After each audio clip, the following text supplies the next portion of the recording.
Hello and welcome to our second video dealing with the presidency. Today we're going to be talking about running the government. The focus is going to be on the executive branch. All right, so we're going to spend a little bit of time here talking about the president and probably the job that doesn't get much attention, his job as the chief executive / chief administrator of the United States government. Again, the president wears many hats in comparison to the other branches of government. There's a lot more diversity in the job that the president undertakes. All right, in Article 2, the constitutional power we're talking about here is to take care that laws be faithfully executed. And the execution of laws passed by Congress is a pretty diverse, pretty difficult job. And again, this is the one that doesn't get much attention, the actual management function of his job. Just to put it into perspective, the President of the United States is at the top of that hierarchical structure of a $3 trillion budget and more than 4 million civilian and military employees that work within the government system. The United States government is the largest single employer in the country with a $3 trillion annual budget. All right, so when we start talking about and we look at the framework of how this hierarchical structure is designed, of course, you have the president at the top, but there is also a sequence or series of entities that are going to help him manage and administer the $3 trillion and the more than 3 million employees. The first of which is going to be the cabinet. Now, the cabinet's been around for a very long time. It's not mentioned in the Constitution, but every single president has surrounded themselves with help, going all the way back to Washington.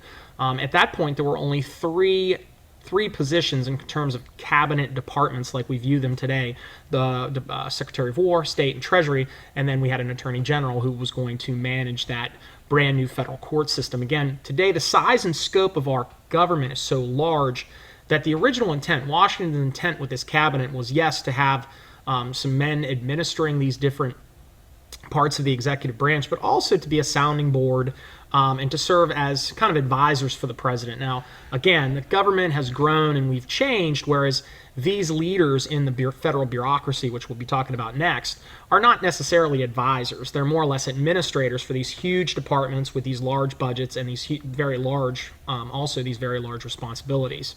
All right, today we have 15 cabinet positions, 14 secretaries, and again, the oddball is the Attorney General at the top, or the head of the Department of Justice. The president can designate others to serve inside his cabinet. For example, the U.S. Ambassador to the United Nations is always kind of included in this cabinet section of the executive branch. President Obama has included his chief of staff, the director of the Office of Management and Budget, which we'll be talking about here in a few minutes, and also the administrator of the Environmental Protection Agency as members of his cabinet. Again, presidents do have flexibility. The most recent cabinet to be created was, of course, the Department of Homeland Security, and Congress can create these cabinet positions as they become necessary.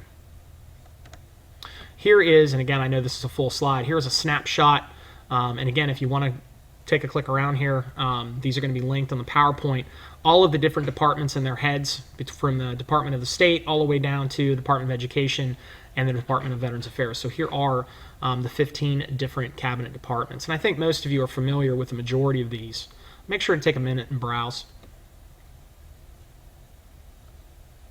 All right, the next entity that exists in the executive branch that fall under the management of the president is going to be the executive office. And again, the executive office has been around since the late 1930s and is really an extension as our budget, as the size and scope of American government has increased. Again, you're going to need to have more management function. You're going to have more expertise. Basically going to have more bodies to do the job. So the executive office, it's actually located, these offices are located, if you're staring at the front of the White House from Pennsylvania Avenue, it's the huge office building. It looks like, some pretty interesting architecture to the left-hand side, and it's actually going under a long series of renovations. This office has steadily grown since 1939, and it contains 3 major policy-making offices, and these you're going to need to know: the National Security Council, the Council of Economic Advisors, and of course the Office of Management and Budget. All right, and these are 3 areas. Again, the president, in terms of national security, a huge issue, and again, we'll talk about this here in a minute, is the merge of his state or diplomatic arm and his military power as commander-in-chief. They kind of merge together with the National Security Council. And then the other two, the Council of Economic Advisors and the Office of Management and Budget, are going to be focused on the president's stewardship of the economy and budget creation. All right, here are some of the offices that are also found in the Executive Office of the President. Again, the few that we listed, and then some others. You'll notice there the Office of United States Trade Representative, the Vice President's office, the White House office actually exists inside the Executive Office of the President. We're going to treat it separately. The Office of National Drug Control Policy. So again, the Executive Office has really grown from its beginnings in 1939. All right, so let's talk briefly about the National Security Council. The President of the United States, again, uses the National Security Council to link or to connect the two different arms. It's like his right and left arm. He's got his left hand, which is his diplomacy arm or hand, and you have his right hand, which is his military hand. And again, in dealing with foreign policy, we know presidents have some advantages. So it's important that they get good, solid information from both sides. The formal members of the National Security Council are the President, the Vice President, the Secretary of State, and Secretary of Defense. And also the President is going to name his own Special Assistant for National Security, which is going to be a member of the White House staff, a close confidant, somebody that the President deals with each and every day. President's going to also add other members to the National Security Council. In a lot of cases, you're going to have your membership of your Joint Chiefs of Staff, the heads of each branch of the military, also included here.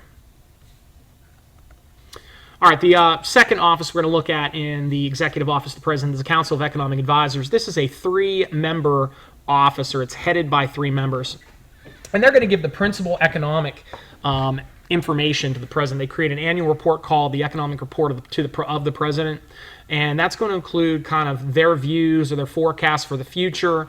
It's an analysis of where we are and where we're going. Generally, they do it in a look forward into the future. They're going to help the President formulate different courses of action in terms of dealing with issues like inflation, unemployment, and any other economic matter, mortgage foreclosures. These people are going to give the President some really good information in trying to work with or deal with the economy. Okay, very important. And then finally, the Office of Management and Budget is exactly what it sounds like. They manage and they work on money matters, specifically dealing with the budget. And again, it's made up of a small group of political appointees. Okay, there's a core group of people who are appointed by the President, and then they are aided by more than 300 federal employees or bureaucrats who are trained to operate in creating budgets. Very professional, highly skilled, and they help put together the budget for the President. They really serve as kind of a sounding board and a pit stop between the President and his cabinet departments, what kind of initiatives they want to move forward with, what kind of money they want to request in the new budget. Again, so they really manage all of the different cabinet departments and agencies in terms of putting that budget together, the focus, what is going to be the focus for each of those departments, how much money they're asking for. Again, it really helps shape the scope and direction of each part of the executive branch, and you can kind of see the impact on the President's legislative agenda in regards to how he's going to fund these different agencies, or at least request how these agencies are going to be funded to Congress. All right. Also in the Executive Office of the President, we have what's called the White House staff. And again, we're going to kind of treat the White House staff as his own entity because it's special. It's special because it's truly the President's personal staff. Again, this is something that is personalized by each and every president. The White House staff currently has more than 600 people. This is everyone from the people making travel arrangements for the President to speechwriters, all the way up to the people that deal with him each and every day, like the Chief of Staff and the Press Secretary. You know, most of these people work invisibly behind the scenes.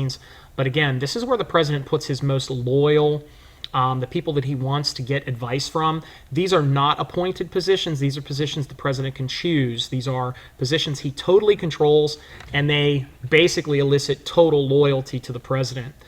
These close positions serve as advisors. You know, the Cabinet really is in the advisory role. These people who are in the President's White House staff are the advisors. They lean on them heavily. And a lot of political scientists will basically say that presidents kind of go the way of the people that they surround themselves with. They can design how the White House office is operated, either a hierarchical system, which is the most common.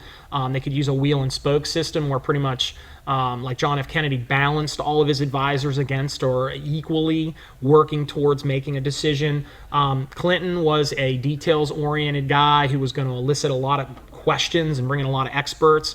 W. Bush is viewed as someone who made pretty deliberate decisions on his own. With some input, but he was a quick decision maker who would then go back and review the decisions that he made. So again, every president has their own personality on how they're going to operate with their White House staff. Here is a listing of the White House staff. There's 2 pages here. Make sure you take a peek at this. These are all of the different offices that are included inside the White House staff. All right, you'll notice there the Office of the First Lady, Office of Communications, Chief of Staff, Cabinet Affairs, lots of stuff. Here's page 2. So you can see it's a pretty impressive collection here of different offices inside the White House office. All right, the First Lady has no true government position, but they've taken on different kinds of roles depending on the First Lady.